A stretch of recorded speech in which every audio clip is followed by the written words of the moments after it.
आनंद visa insights पे आप सभी का तहे दिल से स्वागत करते हैं और आज हम आपके लिए लेकर आ रहे हैं अब तक की कनाडा की सबसे बड़ी अपडेट्स। आज से 8 साल पहले ऐसा ही कुछ नजारा इंडियंस ने फेस किया था जहां पे नोटबंदी की गई थी और किसी ने नहीं सोचा था कि ऐसा भी कुछ हो सकता है। कुछ ऐसा ही हाल 8 नवंबर 2024 को हुआ जहां पे कनाडा ने कहा कि अब एसडीएस कैटेगरी यानी कि स्टूडेंट डायरेक्ट स्ट्रीम नहीं होगी। तो आज हम पूरा डिटेल में डिस्कस करने वाले हैं कि किस तरीके से ये एसडीएस की हिस्ट्री क्या रही है, भारतीय स्टूडेंट पे इसका क्या असर होने वाला है। और ये डिस्कस करने के लिए हमारे साथ है कनाडा डिपार्टमेंट के head of the department mister Anil Goyal sir और अनुभव सर, जो कि इससे पहले भी सर हमने पॉडकास्ट किया था और तब भी हमारी बातचीत हुई थी। कैनेडियन इकोनॉमी को आपने सर बहुत ही अच्छी तरीके से जाना है, समझा है। कैनेडियन इमिग्रेशन को आप बहुत ही अच्छी तरीके से सर जानते हैं, समझते हैं, बहुत ज्यादा रिसर्च करते हैं। तो सर हम ये जानना चाहते हैं आपसे कि ये हिस्ट्री क्या रही है ये एसडीएस की और किस तरीके से एसडीएस लाई गई थी। अभी गई है उसके बाद तो हम बाद में करेंगे, आई कैसे उसके बारे में हम बात करेंगे। सर एसडीएस आया उससे पहले हमें और उसके भी 9 साल पहले जाना पड़ेगा, that is the year 2009 academic year. तब कनाडा ने स्टूडेंट पार्टनर्स प्रोग्राम एसपीपी एक स्ट्रीम था जिसको स्टार्ट किया था। उसके अंतर्गत जैसा नाम सजेस्ट करा ना, स्टूडेंट पार्टनर्स प्रोग्राम, तो ये एक कॉम्प्रिहेंसिव एक इंटीग्रेटेड प्रोग्राम था जहाँ इंटरनेशनल स्टूडेंट्स को एसिमुलेट करने के लिए, उनको कैनेडियन इकोनॉमी का एक रिवॉर्डिंग मैं कहूँगा पार्ट बनाने के लिए उन्होंने एसपीपी स्टार्ट किया था, जिसके अंतर्गत कुछ 47 गवर्नमेंट कॉलेजेस थे। उसमें अगर स्टूडेंट एडमिशन लेता था तो ऑटोमेटिकली वो एसपीपी में ट्रांजिट होता था और ऐसे स्टूडेंट्स को इवेंचुअली पीआर मिलने में आसानी होती थी। वहाँ पर उनकी एकेडमिक जर्नी बहुत स्मूथ होती थी। ये चला सर जून 2018 तक और इवेंचुअली इसका मतलब आप 27 इंटेक मान सकते हो, 9 एकेडमिक ईयर तक ये चला। तो 27 इंटेक्स तक, एक साल में 3 इंटेक होते हैं। So it was for the longest period of time that for 27 intakes Canada had SPP in place। और 8 जून 2018 को इंडिया में उन्होंने एसडीएस इम्प्लीमेंट किया। इससे पहले ये फिलीपींस और वियतनाम में ऑलरेडी इम्प्लीमेंट हो चुका था। इंडिया तीसरा कंट्री था, उसके बाद चाइना में इम्प्लीमेंट किया, फिर slowly gradually Senegal, Morocco, Pakistan में इम्प्लीमेंट हुआ और इवेंचुअली 14 कंट्रीज़ हो गए, अफ्रीका, एशिया, लैटिन अमेरिका के मिला के, जिसमें ब्राज़ील भी था, क्यूबा भी था। तो कुल मिला के 14 कंट्रीज़ के स्टूडेंट्स ऐसे थे जिसको स्टूडेंट डायरेक्ट स्ट्रीम एक अम्ब्रेला में रखा गया। सो इसके अंतर्गत उनका इंटेंशन ये था कि इन कंट्रीज से मैक्सिमम एप्लीकेशंस आती है और वो एप्लीकेशंस को स्ट्रीमलाइन करने के लिए, उसको थोड़ा एक्सपेडिट करने के लिए, उसका थोड़ा क्विकर वे में निष्पादन करने के लिए उन लोगों ने एसडीएस को स्टार्ट किया, जिसमें 3 मेजर उन्होंने चेंजेस इंट्रोड्यूस किए थे। दैट इज़, जब इंट्रोड्यूस हुआ था तब एक जीआईसी नाम की चीज़ लेके आए थे, that is guaranteed investment certificate, जिसमें स्टूडेंट को 1 साल का लिविंग कॉस्ट जाने के पहले, वीज़ा फाइल करने के पहले ही भरना होता था। That is 10,000 Canadian dollars. 1 साल की ट्यूशन फीस पे करनी होती थी और आईएल्स देना होता था, जिसमें ईच 6 की रिक्वायरमेंट थी। तो इसके वजह से बहुत अच्छा फिल्टर हो गया था, एक फनल अच्छा क्रिएट हो गया था, जिससे एक बहुत फिल्टर्ड कैटेगरी के स्टूडेंट्स अप्लाई कर रहे थे। तो एसडीएस कुछ इस तरह से आया, जो अगर आप आज की बात करें तो एग्जैक्टली 6 साल 5 महीने की अवधि तक वो इंडिया में रहा है। सर आपने इंडिविजुअल बेसिस पे, मतलब अब तक कानन की अगर हम बात करते हैं तो up to now we send more than 60,000 plus student to that dream destination. बहुत सारा आपका एक्सपीरियंस रहा होगा, इंडिविजुअल लेवल पे आपने 10,000 से ज्यादा स्टूडेंट्स को भेजा होगा। तो सर आपसे पूछना चाहता हूँ कि आखिर रीजन क्या रहा होगा ये एसडीएस कैटेगरी को बंद करने का या हटाने का, उस पर आप बताइए। एसडीएस कैटेगरी का रीजन देखा तो बहुत सारा रीजन है। अगर हम 1 साल से पहले बात करें, इसी साल में 1 जनवरी 2024 की बात करें, तो कनाडा गवर्नमेंट ने नए रूल्स लेके आए थे कि भाई हम अभी लिविंग एक्सपेंसेस के लिए थोड़ा फंड कम पड़ता है स्टूडेंट को, यहाँ पे हाउसिंग की प्रॉब्लम आती है, लिविंग एक्सपेंसेस की प्रॉब्लम आती है, तो हम इसको डबल करने जा रहे हैं। तो डबल किया उन्होंने, तो 20 या $636 उन्होंने इसको लेके आए। तो उससे उन्होंने थोड़ा सा प्रॉब्लम सॉल्व हुआ है कि भाई चलो इनिशियल बेस पे स्टूडेंट पैसा दे रहा है और लिविंग एक्सपेंसेस के लिए उसको कनाडा जो स्टूडेंट आ रहा है तो उसके पास इनिशियल बेस पे पैसे है। कैसे बात करें तो फर्स्ट इंस्टॉलमेंट उसको $3,000 समथिंग मिलते हैं, उसके बाद थोड़ा स्लोली इसको इक्वली इंस्टॉलमेंट में डिवाइड किया, बट उससे भी इनको प्रॉब्लम सॉल्व नहीं हुई। रीजन क्या था? एक तो अकोमोडेशन हो गया, दूसरा था पार्ट टाइम जॉब की प्रॉब्लम्स। तो पार्ट टाइम जॉब देखा जाए तो there is no problem with the part time in Canada. खुद प्राइम मिनिस्टर ने बोला कि we have a million jobs in Canada. तो बट क्वेश्चन आता है यहाँ पे क्वालिटी का, कि स्टूडेंट अगर क्वालिटी आपके अंदर है, कुछ एडिशनल स्किल आपके अंदर है, तो आपको जॉब मिलने में प्रॉब्लम नहीं है। बाकी जॉब का इशू है तो अगेन सेम प्रॉब्लम होती थी कि अगर स्टूडेंट पार्ट टाइम जॉब नहीं करता तो लिविंग एक्सपेंसेस के लिए निकालने में उसको प्रॉब्लम होती थी। फिर उसको एक एक्सपोजर नहीं मिल रहा था, तो इसको बोलते हैं international exposure to connect with the local peoples. एक ये हो गया। स्लोली स्लोली देखा जाए तो फिर बाद में हाउसिंग की प्रॉब्लम सॉल्व, चलो प्रॉब्लम हुई, फिर बाद में जॉब का हुआ, प्लस बहुत सारे ऐसे चेंजेस की गवर्नमेंट ने कि उसकी वजह से ये प्रॉब्लम हुआ। पर चेंजेस में देखा है तो कनाडा गवर्नमेंट ने एक साल के अंदर इतने सारे चेंजेस किए जो मेरी लाइफ में, मैंने अभी तक 21 ईयर्स से I been associated with this industry, मेरी लाइफ में कभी नहीं देखे मैंने।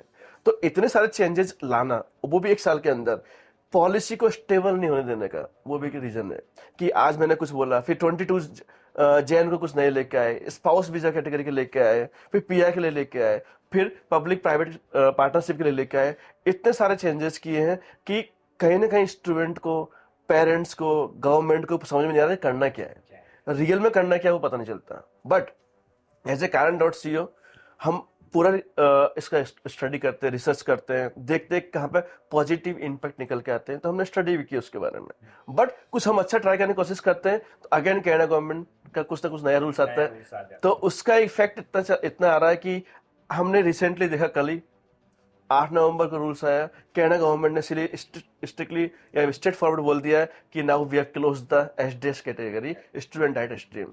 जबकि ऐसा कभी मैंने देखा नहीं कैसा हो सकता है, पर हुआ है, तो उसका इम्पैक्ट तो होने वाला है। पर इतना इम्पैक्ट भी हम कुछ बोल नहीं सकते, क्योंकि बहुत सारी चीजें, कुछ चीजें अच्छी लेके आते हैं और कुछ चीजें नहीं भी होती है। पर अच्छी चीज देखा जाए तो it's open for all. Now अभी तक क्या था कि एचडीएस को लिमिटेड था कि आपको भाई 1 साल की फीस भरनी है, जीआईसी भरने का है, मेडिकल करने का, दैट्स इट। मतलब, और अगर जैसा अनुभव सर ने बोला था कि पहले एचडीएस में इस सेक्शन 6 बैंड चाहिए थे, नाउ ओवरऑल 6 बैंड चाहिए। तो फिल्टर की जहां बात करें, हम उसको कनेक्ट करते हैं, फिल्टर में था कि E6 is not a easy job, कि भाई आपको अगर 10 एग्जाम देते हैं स्टूडेंट तो 10 में से 4 या 5 के आते हैं। E6 की बात करते हैं हम लोग। और करंट जो उन्होंने चेंज किया पॉलिसी में, लास्ट ईयर चेंज किया है अगस्त में, जी बिल्कुल। तो उसके अंदर उन्होंने ओवरऑल 6 बैंड कर दिए, फिर पीटी को ऐड कर दिया, फिर बहुत सारी चीजें सेल्फ पे ऐड कर दी। तो जितनी चीजें आप ऐड करते जाओगे तो उसका इफेक्ट तो आएगा ही आएगा। तो उसकी वजह से प्रॉब्लम क्रिएट हुआ है। बट अदर साइड देखा जाए तो पॉजिटिव साइड में स्टूडेंट में देखता हूं, तो एक स्टूडेंट के लिए क्या है, कोई जरूरत नहीं है कुछ चीज की, कितने बैंड आते हैं नो प्रॉब्लम, क्योंकि कोई सिस्टम नहीं रहा, ओनली कॉलेज की रिक्वायरमेंट है वो रही है। एक सेमेस्टर की फीस भरनी है, भर सकते हो। जीआईसी का कोई फिक्स नहीं, कोई नॉन एचडीएस एचडीएस ऐसा कुछ है नहीं, अभी जनरल कैटेगरी है। तो ये सब चीजें, बहुत सारी चेंजेस हुई है इसके अंदर। तो सर अभी हम ये कह सकते हैं कि मतलब 2 तरीके से इसको हम देख सकते हैं। एक है कि अभी 5 या 6 लाख के बजट में भी आप कनाडा जा सकते हैं, जो पहले 25 से आसपास का बजट हमारा रहता था और उतना हमें करना पड़ता था जीआईसी से लेकर बाकी सारी चीजों को लेकर। तो एक तरीके से देखा जाए तो ये तो बहुत बड़ा ब्रेकिंग न्यूज हो गया कि कनाडा जैसी कंट्री में केवल और केवल 5 से 6 लाख रुपए के बजट में आप जा सकते हैं, तो ये तो बहुत बड़ी चीज हो गई। और एक तरीके से देखा जाए तो इंडिया को जो एक प्रिविलेज मिला हुआ था, क्योंकि हमारे भी बहुत सारे स्टूडेंट थे जो यूके से कनाडा जाना चाहते थे, तो उनको एचडीएस का बेनिफिट नहीं मिलता था, तो वो वापिस इंडिया। तो ये इंडिया को प्रिविलेज मिला है, वो निकल गया, या फिर एक बहुत बड़ी अपॉर्चुनिटी है, 5 लाख में कनाडा चलेगा? तो प्रिविलेज की हम बात करें तो पर मैं बात करता हूँ अपॉर्चुनिटी की।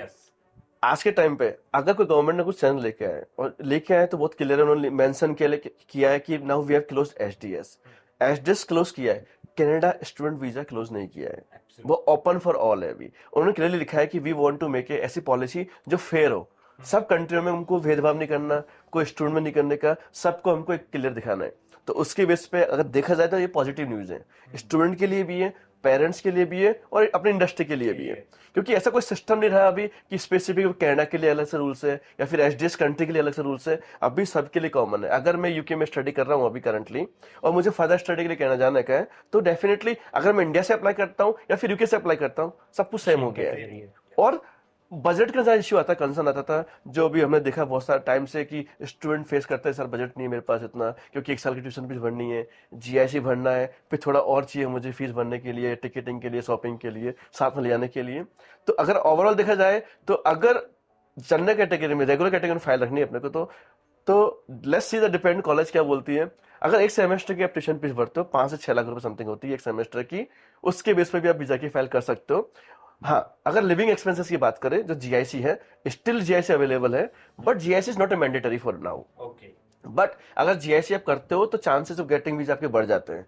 बट जीआईसी के अलावा दूसरे फंड ऑप्शन उन्होंने दिए गवर्नमेंट ने कि आपको एजुकेशन लोन लेटर रख सकते हो आप, या फिर आपके पास फंड बैंक बैलेंस अवेलेबल है, जो शेयर्स है, एफडीए, म्यूचुअल फंड है, सेविंग्स है, पीएपी, पीएफ है, जो भी है वो आप यूज कर सकते हो। तो ऐसे मैंडेटरी चीज अभी निकल चुकी है कि आपको जीआईसी करना पड़ेगा, 1 साल की ट्यूशन फीस भरनी पड़ेगी, तभी आप वीजा की फाइल कर सकते हो। तो वो एक देखा जाए तो बहुत बड़ा पॉजिटिव इम्पैक्ट है। इंडियन स्टूडेंट के लिए बात नहीं करता मैं, तो ग्लोबली मार्केट की बात करता हूँ कि आप कहीं पर भी स्टूडेंट हो और कनाडा के लिए आपको प्लान कर रहे हो, तो डेफिनेटली बजट कम है तो आप अच्छी अपॉर्चुनिटी है, आप प्लान कर सकते हो फॉर 5 से 6 लाख रुपए की हम बात करें तो कनाडा स्टूडेंट वीजा के लिए।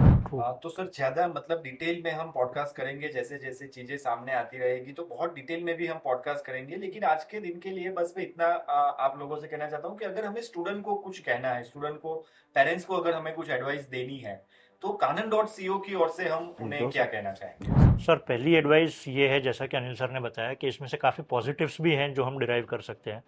यूजुअली क्या होता है, शायद पिछले पॉडकास्ट में भी हमारी बात हुई थी, कि जब भी कोई चेंज अनाउंस होता है किसी कंट्री के लेवल पे, ग्लोबल कॉन्टेक्स्ट में जब अनाउंस होता है, तो एक ह्यूमन साइकी है प्लस एक मीडिया का साइकी भी है हमारे देश में, कि हम उसको नेगेटिवली पहले प्रेजेंट करना चाहते हैं। इनिशियली जब मिडनाइट सर न्यूज़ ब्रेक हुई थी, शायद 2 या 3 बजे, काफ़ी लोगों को रात में पॉसिबली नींद भी नहीं आई होगी, सर उसमें से एक हैं। सो जब ये न्यूज़ इस तरह की ब्रेक होती है ना, तो यूजुअली हमारा हम उसको नेगेटिव कोनोटेशन में पहले लेते हैं, और उसको थोड़ा ठंडे दिमाग से सोचें। अगर उसके सारे एस्पेक्ट्स को आप एनालाइज करके देखें तो 5 से 6 लाख में कनाडा, ये सर आज से 15 साल पहले की बात है, ये बजट आज से 15 साल पहले का है, जब ट्यूशन फीस मैंडेटरी होती थी, वो भी एक सेमेस्टर की पे करके आप कनाडा जा सकते थे। जैसा कि सर ने बताया कि आप लोन सैंक्शन लेटर के बेसिस पे भी आप प्रूफ ऑफ फंड शो कर सकते हो, आप बैंक स्टेटमेंट या लिक्विड एसेट्स के बेसिस पे पिछले 4 महीने का बैंक स्टेटमेंट शो करेंगे, स्टिल यू आर एलिजिबल। आप ऑप्शनल है, अगर आप 1 साल का ट्यूशन फीस और लिविंग कॉस्ट पे करना चाहते हैं, या फिर आपको इनफैक्ट कनाडा से किसी ने स्पॉन्सर किया है, या फिर तो स्पॉन्सरशिप का लेटर चाहिए, या फिर कनाडा की तरफ से आपको स्कॉलरशिप मिली है कॉलेज या यूनिवर्सिटी की तरफ से, तो वो भी एलिजिबल है। तो 7-8 सर अलग अलग कैटेगरीज हैं जिसमें आप प्रूफ ऑफ फंड दिखा सकते हैं।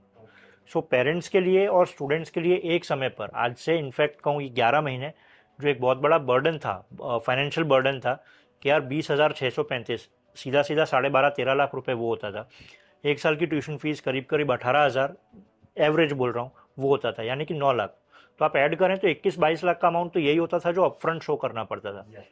अब ऑलमोस्ट आप 1/3 या 1/4 कॉस्टिंग के साथ भी आप स्टडी परमिट के लिए अप्लाई कर सकते हैं कनाडा में, प्रोवाइडेड ये स्टोरी का 80% अच्छा हिस्सा है। 20% अभी भी स्टूडेंट को एकेडमिकली बहुत साउंड होने की ज़रूरत है।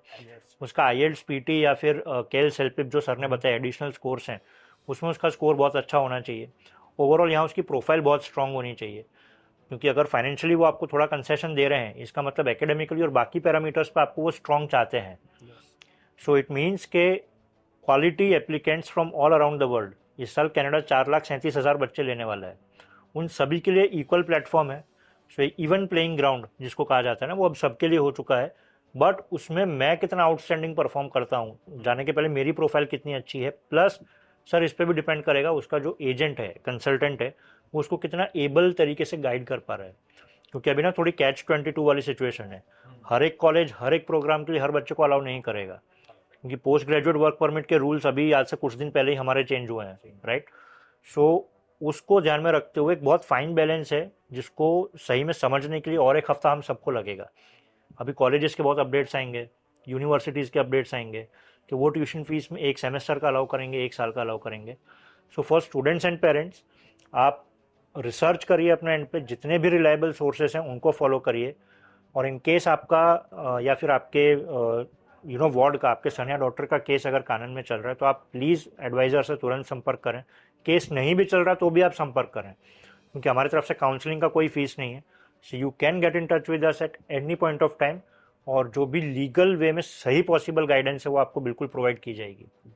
लास्ट में एक एडवाइस देना चाहूंगा मैं स्टूडेंट पेरेंट्स को। जी सर। हमारे इंडिया में कंसेप्ट कैसा कि हम थ्योरी बेस्ड पढ़ते हैं, राइट, या फोकस नहीं करते कि मतलब हमारा जॉब अलग होता है और पढ़ाई अलग होती है, कहीं मैच नहीं करते हैं।